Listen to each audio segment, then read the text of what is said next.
screw this hero. But I'm still interested to see like what the build is, what people want to do with this hero. So a little learning time with the game. Yeah, I definitely think this is probably going to be along the lines of like Moonlight may just go like you could probably go like BKB Glepnir, or you can try and go for this like magic damage build where you're still going to go like BKB Ags, but like maybe some of your other items are along the lines of like a Kaya Sanj to try and keep yourself a little bit more tanky. You go some of these other items like Hex and maybe like a Shadow Blade and all that kind of stuff. So, I mean, I'm ready to learn. I think every single time I jump into Division 2, I learn something about the game, and especially when we have especially North America. But with a D patch where some small things have changed, but I think enough has changed that new heroes are going to be coming to the forefront. That's where I really, enjoy seeing what these players do after it's not even 24 hours of the patch. Yeah. So that first matchup was the NADCL. So they got a little bit of first jump at it. We see 2 bounty runes picked up by Ivy. Should be a third. There it is, Odeker picking it up. And Odeker's been one of those guys that I've looked at. He is played for Into the Breach. He was on Chicken Fighters. Like I liked when he played for Into the Breach. I thought he was their best player in that roster. And I didn't expect it to be a safe lane Lycan, but here it is. And after the draft, obviously, that's a lot more apparent. But this time, I don't know. Lycan just seems like one of the heroes. I'm not sure they can go late with a hero like this. That's for sure. Although I don't think he's meant to be the end-all, be-all for this draft either. Yeah, I definitely think the way that, obviously, him getting that change on being a universal hero and having Feral Impulse, does, I think, extend his timings just a little bit more. Snare and I covered a Lycan position 1, I believe it was in China, where he went this, harpoon kind of build. Was it CTY? And it was, I think it was CTY. And it was insanely scary to watch. It was... Basically, he would pop Shapeshift, and then he would just harpoon and 2-shot of support. And it was very, very hard to deal with, and especially, I think it's the level 20, the level 20 talent with the Feral Impulse damage. If you're having such a good time, that Feral Impulse damage can kind of mean that you're almost like 2-shotting people and their cores. But obviously, 6-second Shapeshift duration is good in and of itself. So Lycan's got some very, very good talents to play around with, and this harpoon timing is very, very scary for teams to deal with, and that's where they're probably going to try and end the game. Yeah, harpoon can be one of those things that just not surprises you, but makes life very rough, where you're not really able to accomplish much. Yeah, and I think the fact that the range on it didn't get nerfed, I thought that was maybe something that 7.33 would bring, or maybe even just put like a small mana cost on harpoon, because I think that item is very, very good. It's one of my favorite items, mind you, but I still think it's very good when it enables you to kind of close the gap of such a large range for these melee heroes, and that's why it's basically all melee heroes that we're seeing as position 1s these days, because it is very hard for these range heroes to keep that distance going, and that's why I'm a little concerned for Little Pleb, because, I mean, he runs into 1 harpoon, probably 2 harpoons against the Broodmother, to be perfectly honest, and then it's hard for you to just kind of keep your distance because you're constantly being harpooned every 12 seconds. Yeah, that was the build for New. He went into that harpoon early on. It was kind of disgusting, and I think that was first item for him. It was just straight harpoon. Yeah, I think that's probably line up Vanguard. The best way to do it, right? With the universal heroes, you just kind of... It's the most efficient damage item that universal heroes can get, I'm pretty sure, especially if you're a melee hero. It's like the way we used to talk about Meepo. Dragonlance is efficient damage, Not that Meepo is like this crazy pick hero, but they've got Mixa coming over here, and they've got that Silken Bola. He is in trouble. That blood grenade, that slow, and that first blood go in the way of Ivy, and they get Weeder as well. Odeker getting the kill onto the Underlord. They end up losing JMV, but still 2 cores taken out, and Ivy already looking strong as these body blocks from these wolves are just insane. Oh my god. Stop it, dude. Like that. The body blocks are one of those things that it's like, yeah, skill shots are impressive, but watch me just make you hate life. It's always the worst when you're getting body blocked too, because it feels like when somebody's like perfectly body blocking you that they're just like reading your mind, and there's no way for you to get away from it, and it's so infuriating. So I could imagine if we saw Alex go down there, that was something that probably would have been not only a horrible start to the lane, losing both of Wooter as well as Alex in the early couple of stages to a Lycan, but infuriating way to die as well. Yeah, not fun at all. No. Moby having a level on Moonlight at the moment. Mixa in trouble. Running away from this tombstone. Decay hits, and he's going to die to LeBron. I don't know, Mixa was expecting that.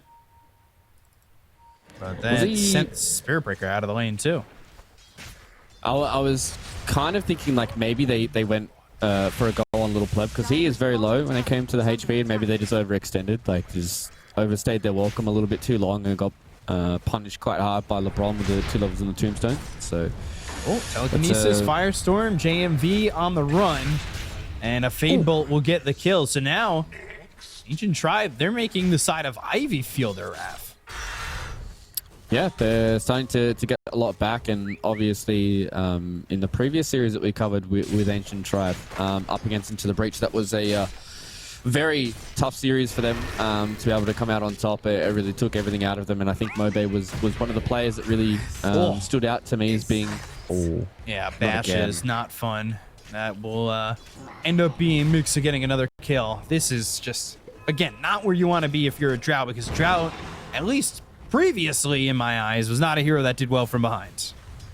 No, she definitely doesn't. And I guess that kind of like circles back to what I was saying about Mobe, him being one of those players that can really do a lot of work for you, and maybe that's the reason why that they want to give Little Pleb a hero like Drow Ranger, who, if you're able to go a little later in this game, she will be able to start to flourish. But I think you're putting quite a lot of emphasis on Mobe to have a good lane here and have a good start to the game on this Timbersaw and try and carry you through those rough early engagements, because your Drow, I mean, what real play does Little Pleb have in a lot of these fights? I think it's kind of just hope that he's the last one in there and can deal the damage when everybody's had their attention set somewhere else. Moonlight not having a good time mid at all. Down by 600 gold. He is the lowest farmed core. The crazy thing is, Little Pleb's died twice, and he still has more gold. Yeah, that's kind of wild to think, especially because the one kill that they got in their lane as well went to LeBron, and Little Pleb was, I mean, he was kind of in the area, but he wasn't really close to it at all. So, yeah, Moonlight is having a rough one, and I think it is a hard lane for the laner to deal with. Obviously, she's got a lot of magic damage, but Timbersaw is going to be able to just abuse the fact that you're using a lot of your magic damage to chip away, and the right clicks are really what kind of seals the deal for Lena in a lot of these lanes. Moonlight might just be dead. Chakram, Whirling Death, LSA under the tower, but you sit in the Chakram and a Laguna Blade's not going to do you good. And meanwhile, Alex drops. Did pick up that Wisdom Rune, which is the all-important thing here, as we've been seeing more and more teams make this play of invading during the time of, the Wisdom Rune. So that's 7-minute mark. Yeah, they're very important for a lot of these heroes, because we're seeing a lot of these supports be kind of these greedier heroes that love getting towards their level 6 as fast as possible. And like if you're playing a Pugna and you've got a lot of levels on the enemy support, then that just makes you a whole lot stronger, right? Like you've got more access to your Nether Blast, maybe your Nether Ward's a little stronger. Ulting? Searching. Now fighting with wolves, but that's not value yet. And with 3 heroes here, whoa, coming into the mix. Now they've got the charge coming through on a Little Pleb, but that's a good gust. They also have the TPs of everybody. This feels so out of sorts for Ivy. Otika just baited Rue so hard. Like, you could see that they wanted to try and make that rotation with the first shapeshift, but yeah, they just weren't on the same page. And then we saw that Otika was going back top, and Rue went in, and Otika's already through the Twin Gate.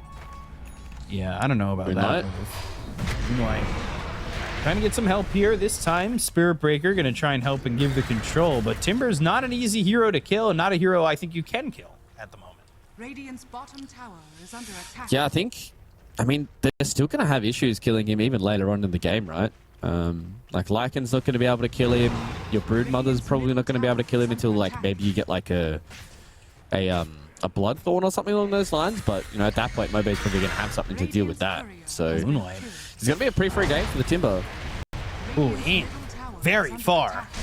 But they do have Alex here, and Moonlight's dead. He is, not dead. You know what? He's dead. Moby's dead first. Alex might die here too. They just need another blast before he's able to get to the neutrals.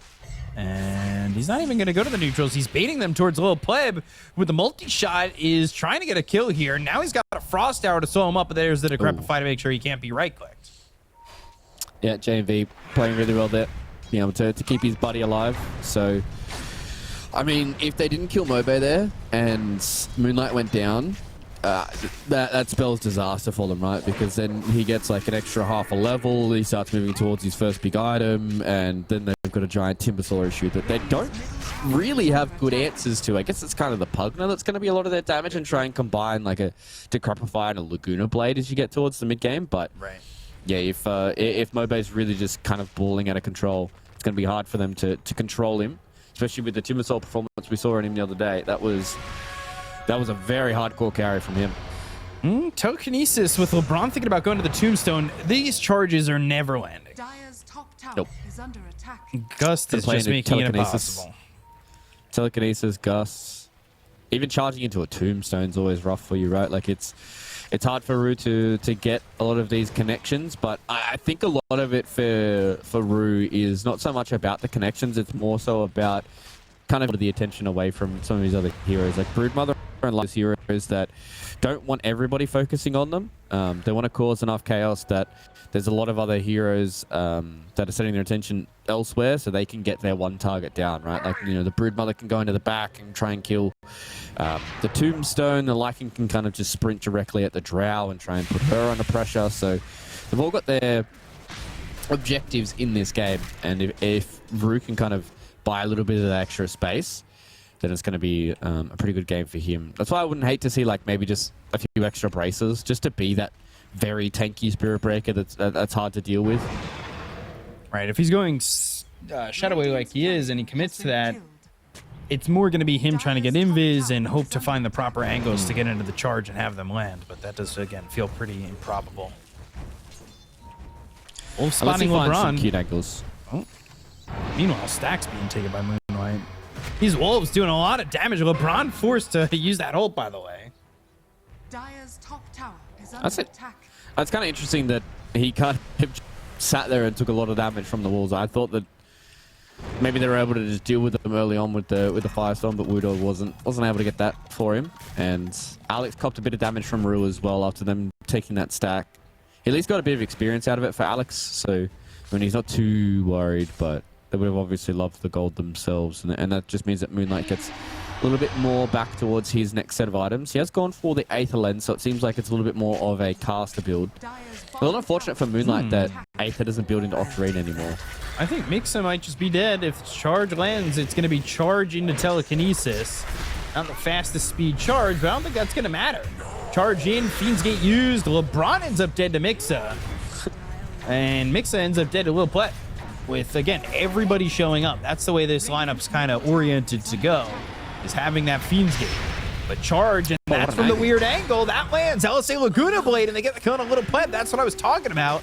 You have to find the proper angles to go in onto these heroes, and Alex might still just die, because they've got the Dragon Slave, they have the Spiders and the Wolves, and it's really just, I think it's just Australia in this game. Spiders, Wolves, Fire, like it's insane. Yeah, a few too many natural hazards floating around this time around, and I don't know if we can call zombies Australian natural hazards. I don't know if they've happened just yet, so we can say one out of the. But it would be Australia first to have zombies, right? Like, of course. Like there wasn't enough. I'll give you that. There wasn't enough that's there to kill you.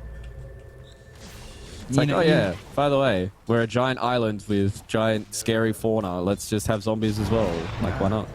I just know the way I would die. It would be like, oh, I get away from the zombies and the spiders and everything, and then I just see a cute platypus, and I pick it up, and it happens to be male, and it hits me with the spur, and then it's venomous, and I die. because in a zombie apocalypse, I'd have no help for that. I'm just trying to think a set of circumstances where you're in a zombie apocalypse and your first thought is, I'm going to pick up a platypus. I think at every time in my life, I'm ready to pick up a platypus. I just got to figure it out. No.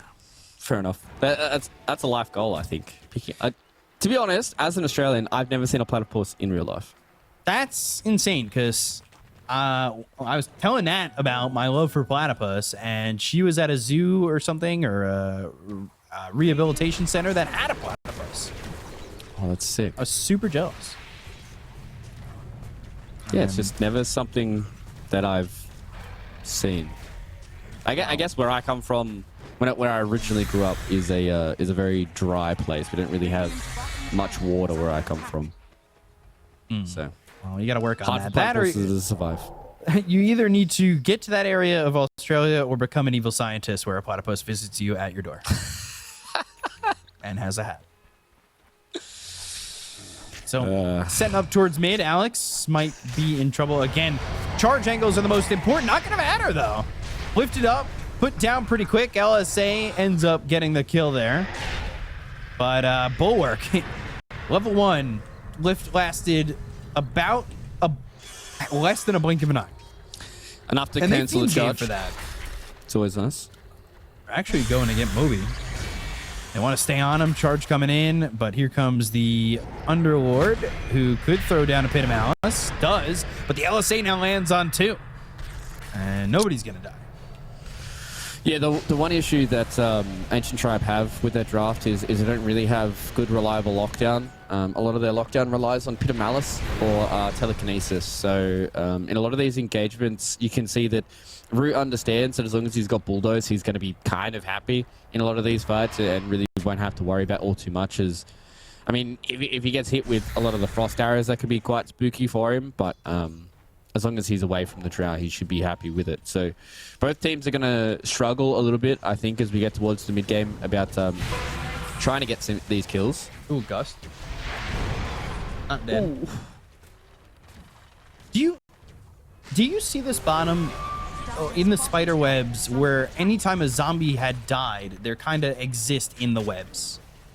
I'm looking at like the tier 1 tower bottom and I just see zombie. I'm going to take a screenshot of this. This is insane. There we go. Well, I did see before with the tombstone and the spiders that there was like literally about 1 million of them. But that was about it. My tier 1 tower does look a little different. It doesn't look like it normally does, but there's definitely not zombros around. Very weird on my screen. Charge? Nope. Not gonna hit. Is under attack. And going the other way, going south. Rue? I don't know.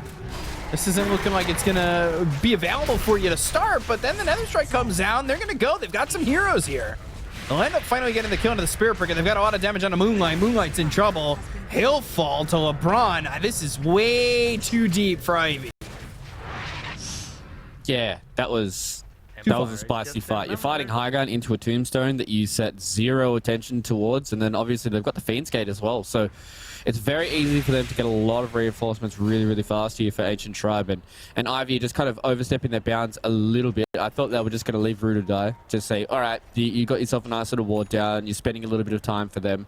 Let's put a little bit more emphasis on getting some of our items up, because right now they're not at that scary point. You know, Otika's got a Yasha as well as an Echo Saber, so he does a decent amount of damage, but he's going to be moving in towards some Nullifier, which should be able to enable his damage a little bit more. And the same thing with Moonlight. He's kind of just at this weird point where he's got Boots of Travel as well as the Aether Lens, but he just doesn't have that extra, you know, item to try and get them that little bit extra damage in these fights they need.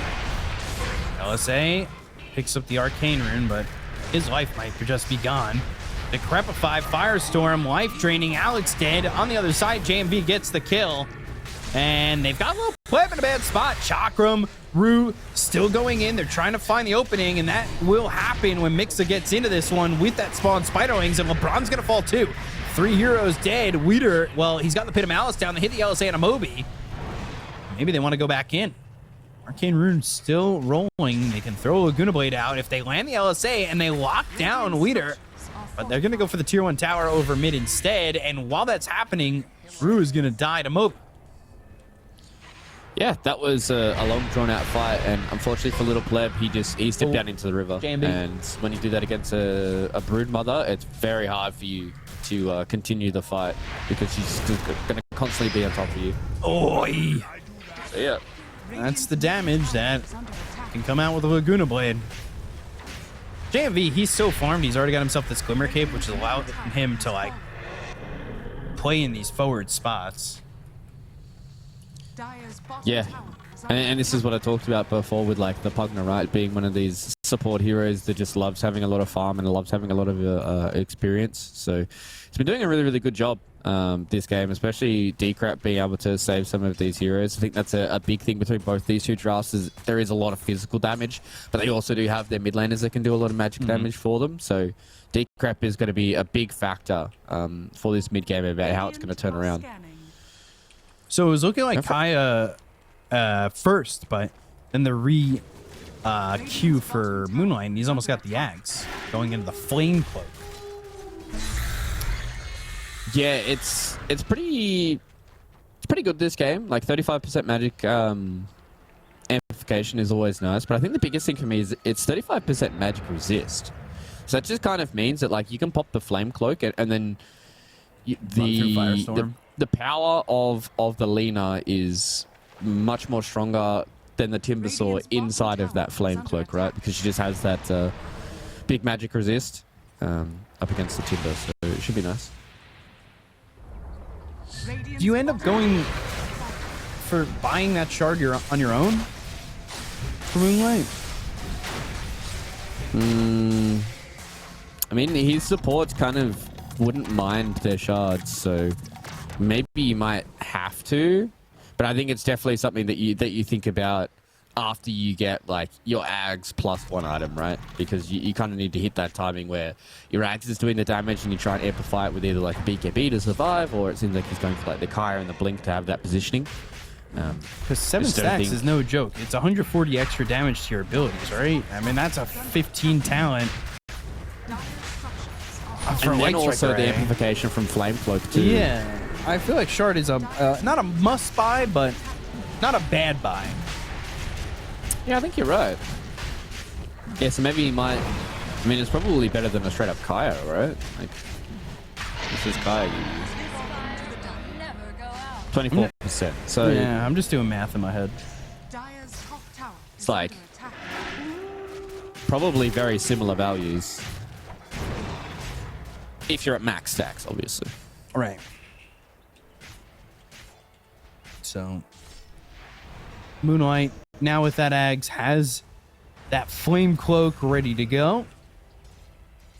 Does give you unobstructed movement. So, in fights that really take place in these odd spots, like the outer rings or even by the Roche Pit, having that unobstructed movement is pretty massive. Like this, you come from an outer ring, you grab the LSA, you've got the Laguna Blade, and you're gonna get this kill in a Weeder. But I say that, and all of a sudden he's got a lot of help coming in.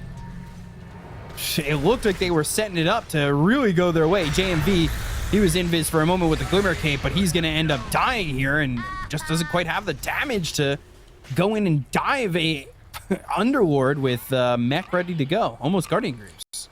Yeah, it's very hard to kill these two tanky heroes on the side of Ancient Tribe. Like, even though that they had the Flame Cloak amplification, they had the Nullifier, and they had all the Brood Spiderlings as well, it's still just too hard to get through. So I think that may have potentially just been a little bit of a limit test for the side of Ivy, just saying, okay, we get this timing with the Aghanim Scepter, we've got the Hex now out on Mixer, so we're just going to see what it looks like when we try and tank on one of the tankier heroes. And they almost did kill him, but it was just a big response from Ancient Tribe. So anybody outside of the Timber or the Underlord, you're probably pretty happy that you can convincingly kill them pretty fast.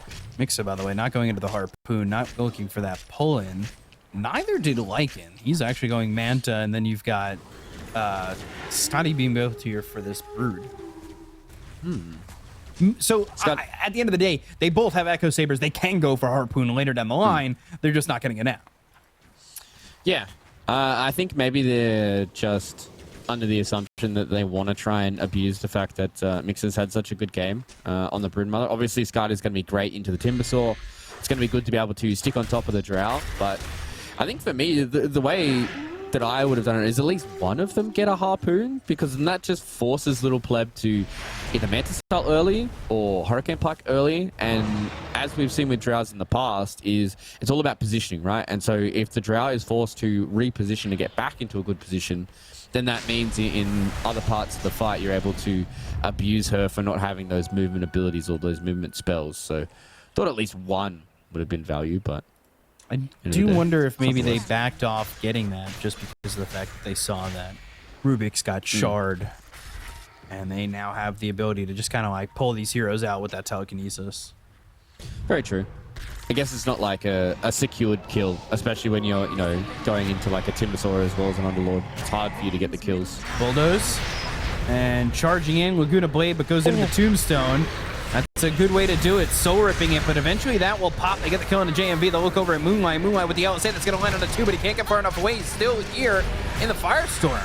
They look over at Lil Pleb. They've got an Nullifier on him. Mixer trying to get in. Moby on his back with Weezer as well as LeBron. They do end up taking out Lil Pleb, but they've got the hit of Malice down to lock him up again, and Alex ends up falling to Odegaard. So this is a trade. They did take the Aegis out of the hands of Moonlight, who's already backing away on this. But getting a kill onto this Brood is a pretty significant one to get. Very high net worth hero, and being able to kill a Broodmother is always big. Yep. So now that they're able to get their kill on a Brood, I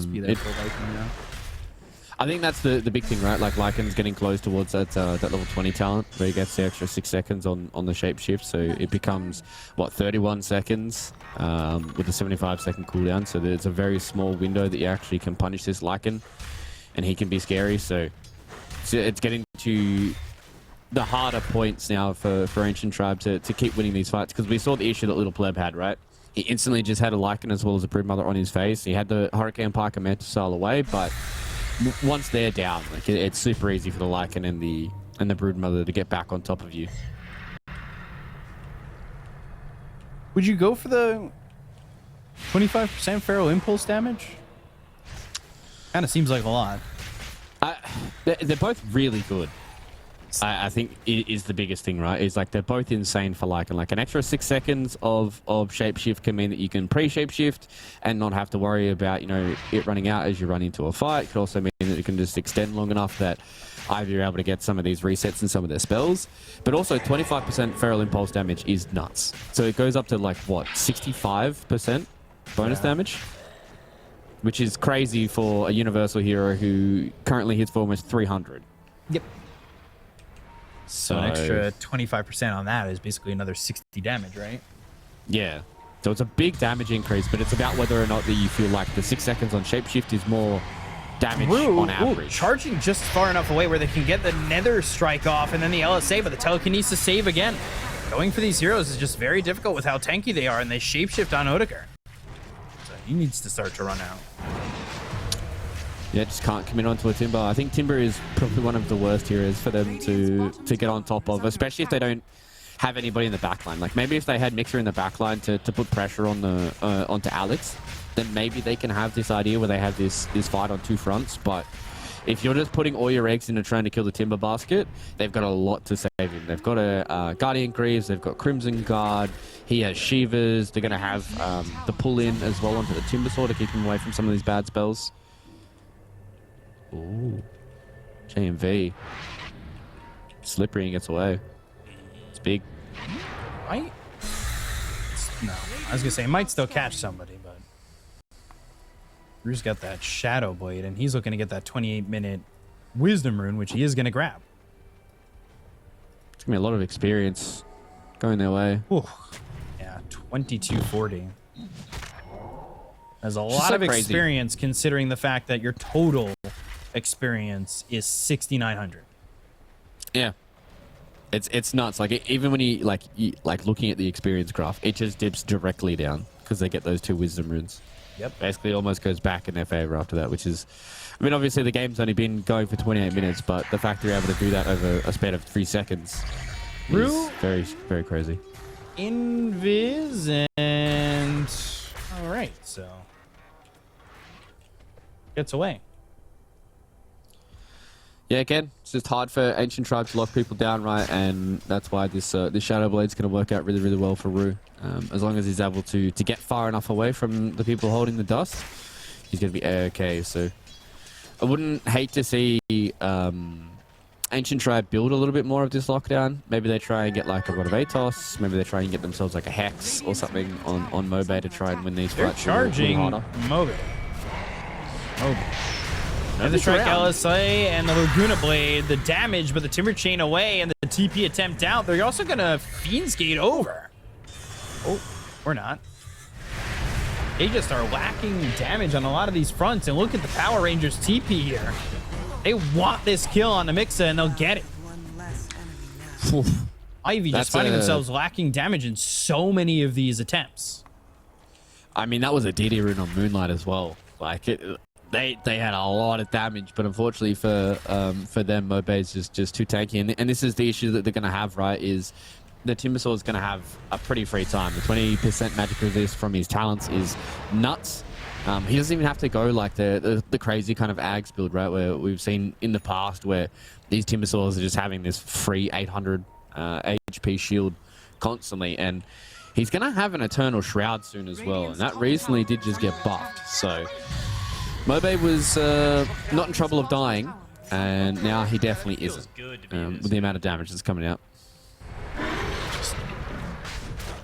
No damage to kill the Timber. I think maybe stop trying to kill Timbersaw. It's a crazy thought. It's a wild thought. But I respect that Ivy, whenever they get themselves like a new item or something going their way, they try and get a feeling again about whether or not they can kill Mobe. And the last couple of times, they haven't been able to do it. So they at least have the knowledge that, okay, even with this new increase item or a DD rune or, you know, this extra something that we have, we still can't kill him. So maybe it's going to get to the point where they've tried it a couple of times and then say, all right, let's just kill somebody else.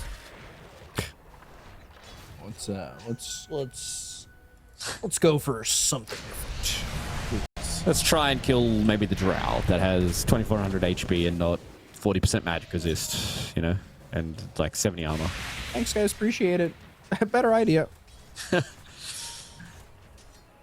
And magic resist at 33%. Actually, not bad. Not at all. Radiant are scanning. Timber, like you said, Eternal Shroud. I think if they're going to make those moves, at some point you kind of got to be as a full 5-stack, especially now Brood kind of slowing down in terms of the net worth, and you kind of want to bring the Brood back into it. You've got that Hex available, which will make things a little bit easier when you're trying to get these kills. But they haven't done that yet. They really haven't joined forces overall. Yeah, and I guess that's kind of the unfortunate thing about having a Brood Mother is you want her to be this like solo presence on the map where she's able to kind of soak up this area and be hard to deal with and be able to like solo kill people and stuff. But it's also gotten to the point now where they just haven't been able to capitalize on their 4 heroes getting kills that Mix is in trouble again. Yeah, getting caught by himself. Pit of Malice is there and it will lock him down twice. Oofed. For a game in which I thought Drought wasn't really going to be able to do anything, it already has 5 deaths. They've really let Lil Pleb kind of come back into it and get to the top of the net worth. Yeah, I think they've done a really good job at grouping up at the right times, right? We saw that after that exchange in the top lane, that they put all the emphasis towards the bottom side. They got themselves an Aegis now on Little Pleb. He's got Lincoln's Sphere, so he doesn't have to worry about being randomly charged across the map because he should be able to react to it in some way. But they're going to do the Mobe attempt number 5. Yeah, they'll give it another chance, and they're already retreating on this because they see the Fiend's Gate coming. And this is not going to work out for Rue as he's going to die to Moby. And from the high ground, maybe they can get this kill here onto Lil Pleb, but as that Crimson Guardian has Weeder, and they're not going to have the damage output to get the kill there either. Yeah. You can just see Little Pleb now has a lot of confidence to be able to kind of run around the map. I mean, an Aegis does allow you to have that, but it's just gotten to the point where Drow Ranger has finally gotten enough beefcakes in front of her that she is not too worried about, you know, the Lycan as well as the Broodmother running past them. and getting into her face.